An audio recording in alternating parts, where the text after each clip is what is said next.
Well, the government of Palm Springs, California, out in the desert, is plotting a war on racist trees. Since the 1960s, a row of tamarisk trees has separated Tahquitz Creek Golf Course from a historically black neighborhood.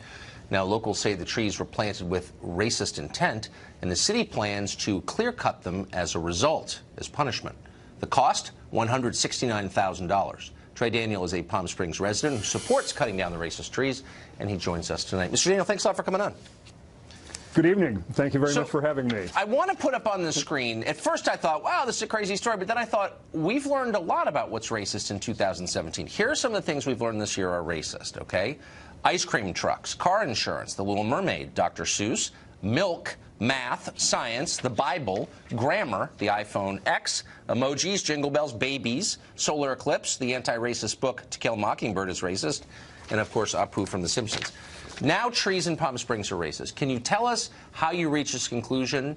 What racist sentiments have they expressed to you? How can you prove these trees are racist? These trees, Tucker, are not racist. You're the one that said they're racist. A tree is neutral. It's benign. And it's not the tree. It is the individuals and their intent when that particular type of tree was planted in that particular location back in 1958, 59, 60, 61.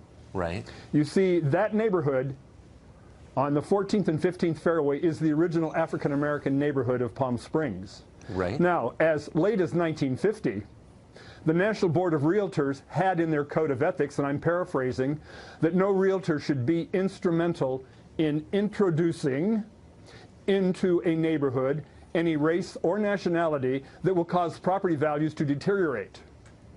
Now, I'm aware of that. We had a lot of a lot of awful things were in those codes. I know that. That's right. And yes, they were. And you see that golf course, that black housing development in 1960 is right on the 14th and 15th fairway.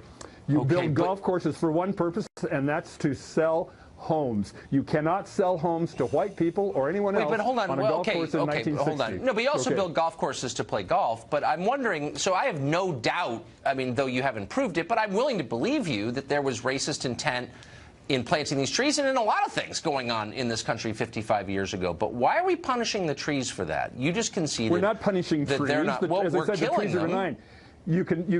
Because the African-American, the black families whose properties are adjacent to those trees, and if you've done any research on the tree, you'll know that's one of the nastiest trees around, and it's also been declared an environmental disaster by the federal government. What? They grow to be 60 because feet it's tall, wait, no, slow down. Now, hold on. Hold on. Because that tree is a foreign tree, you're calling it nasty?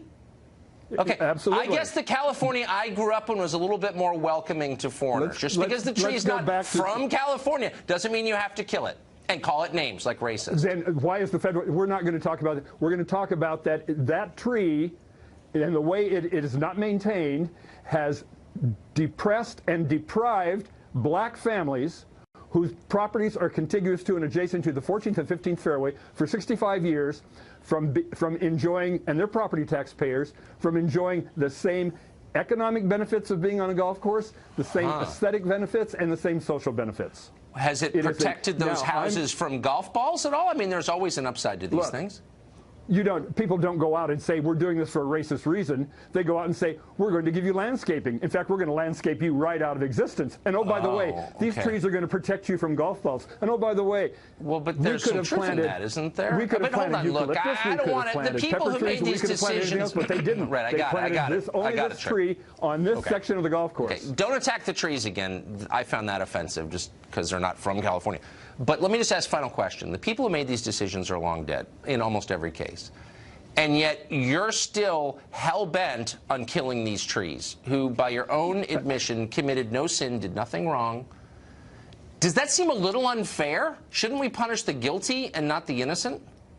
I really take exception to what you just said. This has nothing to do with the trees. It has to do with black families and their they're just getting killed in it, but it's nothing to do with them. They're just kind of in the way.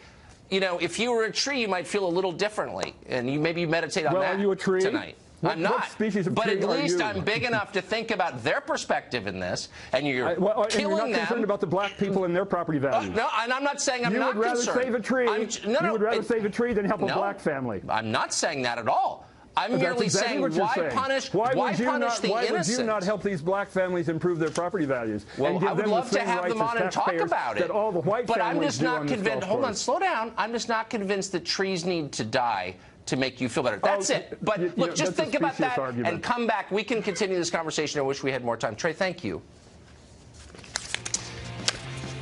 Wow, that was intense.